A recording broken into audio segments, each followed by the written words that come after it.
你是不是也很好奇，增程车在完全没油的状态下电耗会是多少？那对比纯电车带个油箱的它，纯电续航又会打几折呢？欢迎来到 Lab 测试，我是 Jim， 今天测试主角是阿维塔06增程版。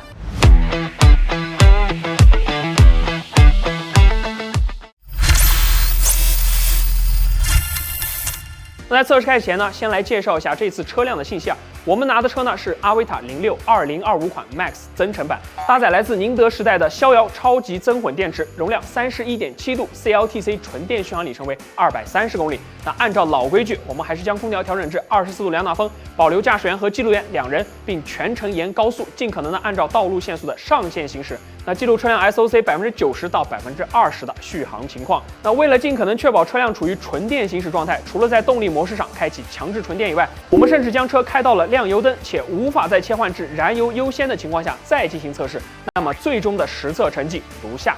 出发时呢，表显的剩余续航里程为208公里，行驶了105公里以后，电量来到20%。此时车辆的表显剩余续航里程为36公里，表显的平均电耗为19度。那由此我们可以计算出阿维塔06增程版车型的续航达成率为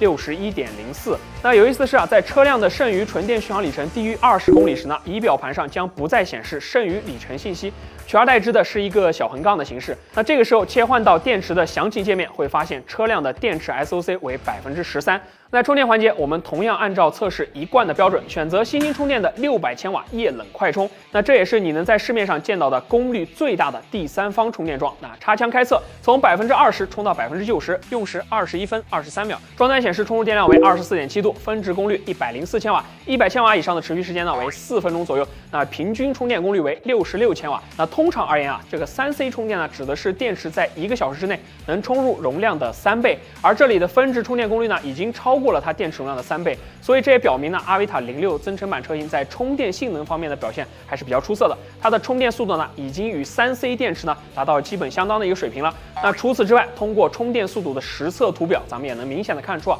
阿维塔06在电池 SOC 80%以后的恒压充电阶段呢，充电速度相对来说就比较慢了，大概只有30几千瓦。所以如果不想等太长时间的话呢，此时便可以结束充电了。那有了实测续航和充电数据以后呢，最终我们计算出阿维塔06增程版的电枪道车轮补能系数为4.91。那对比 Lab 测试之前测试过的车型来说，这个补能系数呢，只能算是中游水平。对于一款电池包大小仅为31.7度的中型轿车来说，它在纯电续航方面的表现呢，只能说是中规中矩吧。那在我们结束测试时呢，车辆的电量虽然说没有完全归零，但是也处于一个很极限的状态了。那为了避免趴窝啊，我们最终选择下高速加油，最后呢保持亏电状态，到还车的时候大概又行驶了包括高快路、城区缓行路等综合路况近50公里。那表显的100公里电耗呢为16.4度，100公里油耗呢为5升，这个能耗表现仅供参考。OK， 那么以上就是阿维塔06增程版车型在续航方面的测试报告了。接下来还想看我们测试哪些车？欢迎在评论区留言哦。